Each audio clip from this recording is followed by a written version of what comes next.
Western media does deny the acts of the terrorists in Syria. There are many instances in which they blame the acts of terrorists on the Syrian army themselves, and these have been debunked, like the Ghouta attacks, like the Khan al-Assal attacks, and many massacres. In fact, the terrorists even of the Free Syrian Army committed, and Western media largely ignored them. On a personal level, for example, in April 2014, there was a mortar, at least one mortar, which struck a school in Old Damascus. The school is called Al-Manar, and if I recall, one child was killed and over 60 were injured. And I went to a hospital called the French Hospital with some others on this peace delegation I was in Syria with, and we wanted to see, who were the injured children, to document them, to try to share their stories, or at least share the fact that a school had been shelled by a militant in Jobar, or east of Damascus. And while there, we ran into Lise Doucet of the BBC, and she saw the same children. She could have asked the questions and deduced that the mortar indeed came from a militant area, but her later report said something to the effect of, we don't know where it came from. That's one instance. In November of last year, I was in Aleppo on my third of four visits to Aleppo, and on November 3rd, there was a rain of Grad missiles and gas canister bombs and explosive bullets and mortars onto civilian areas of Aleppo. By the end of the day, 18 people had been killed and over 200 had been injured. And the journalists that I was with from New York Times, BBC, and other venues or other sites, we were at the Razi Hospital, which is one of the main hospitals in Aleppo, and we saw some of the injured coming into the hospital, and we saw some of the corpses of those killed in these attacks come into the morgue around the corner from the hospital. And in the piece the New York Times journalist later wrote, I don't remember verbatim what she said, but she was implying that this kind of attacks was unusual, where we'd been told, and anybody who researches a little bit on Aleppo would know, we'd been told that on a daily basis, or near daily basis, the people of Aleppo were being attacked by mortars, gas canister bombs, etc. But in her report, she couldn't simply state what she'd seen. She had to imply that this was somewhat unusual, and she had to qualify it with an unsubstantiated report by the Syrian Observatory for Human Rights, which is based in the UK, and their allegation that some sort of attack had occurred by Syria or Russia the same day. So it is a theme that the Western media will in chorus accuse the Syrian army and the government of massacres, of crimes against humanity, they're both distorting the reality and ignoring the truth on the ground, which is that the civilians of Syria have been suffering for years since this Western instigated so-called revolution started in 2011. And Western media that reports on civilian deaths do occur when the army is fighting terrorists. It's a war. Civilian deaths will occur. But what the media ignores is the context. It ignores who has funded these terrorists. It ignores the fact that Turkey and Israel have been attacking Syria, and that this whole situation wouldn't have occurred if the West, primarily Washington and its allies, hadn't manufactured, this notion of a revolution, hadn't sent arms to the so-called rebels, hadn't distorted the reality on the ground, hadn't funded the so-called opposition, and through, over the years in Syria, the West has continued to fund rebels, or so-called rebels, and they've continued to whitewash the crimes of the so-called rebels. I mean, when a group the West calls moderates is able to decapitate a Palestinian boy, Abdullah Isa, and get away with it and still be called moderates, all the West has done is to say, well, this was a mistake, this was a one-off. The media continues to put forth this notion that the Free Syrian Army, for example, are moderates, or Nuruddin al-Zinki are moderates, or Ahrar al-Sham are not as bad as al-Nusra. But from the very beginning, before any of these militant factions formed, in the so-called nonviolent protests, there were heinous acts which occurred.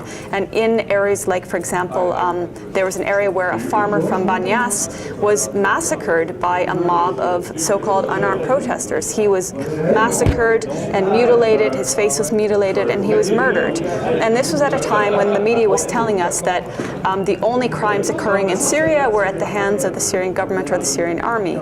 And in fact, it was the opposite. It was people amongst the protesters that had weapons that were firing on, in many cases, unarmed security forces. Over the years, the West has refused to really acknowledge the crimes of these different militant factions. For example, one thing I always try to highlight, because the media never talks about them, is the villages of Fu and Kafraya. And there are two villages in Idlib province, or Idlib governorate, which have been surrounded by militants, again of Ahrar al-Sham, al-Nusra, and other factions, who've been fully besieging them since March 2015. And even in years prior, they had been under partial siege. And these villages are suffering actual starvation, and they're actually suffering from want of medical care. And on top of that, they're being bombed on a daily basis and sniped on a daily basis by these terrorist factions that are encircling them. The West cries about, human rights and democracy and freedom and, helping the Syrian people.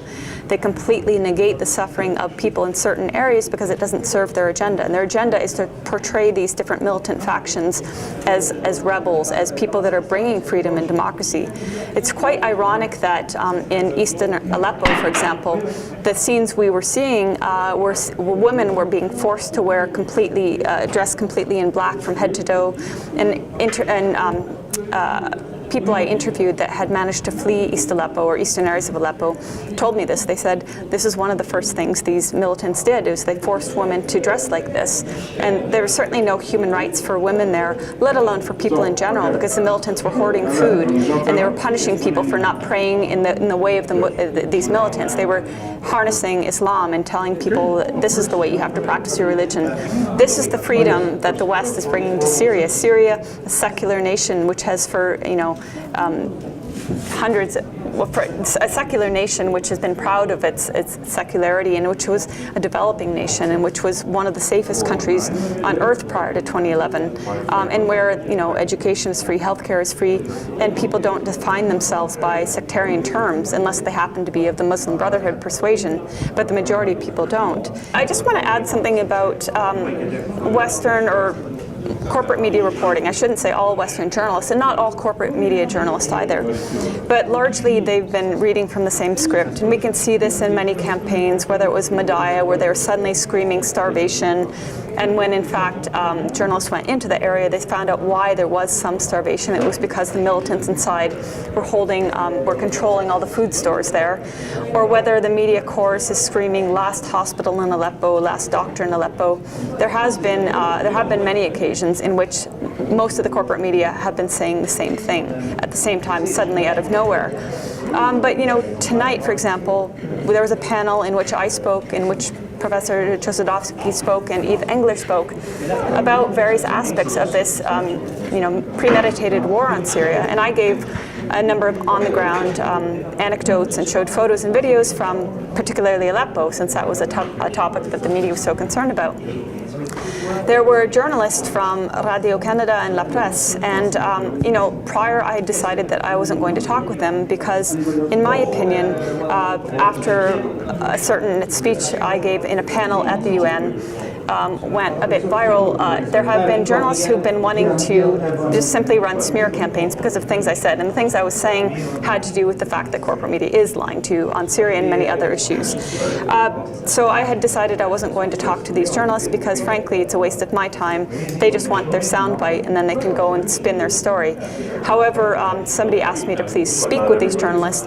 From the tone of their voice, I hope I'm wrong, but I suspect they're going to produce something that it doesn't reflect what I was saying about what I saw in Aleppo, what Syrians were saying to me. It doesn't reflect the will of Syrians or the reality that Syrians have been enduring. I suspect it's going to be a hit piece that tries to discredit me in some way for something I've said. And this is a notable point. I'm not perfect, and I might articulate something incorrectly or not say something as well as I could have said. But I am trying to tell the truth and trying to share the testimonies I've gathered. The media never is held accountable when they outright lie. The BBC outright lies. The CBC outright lies. They're never held accountable.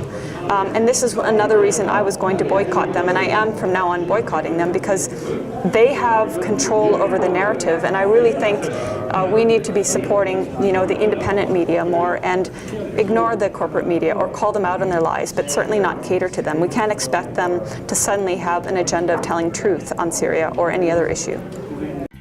The Center for Research on Globalization depends on your support.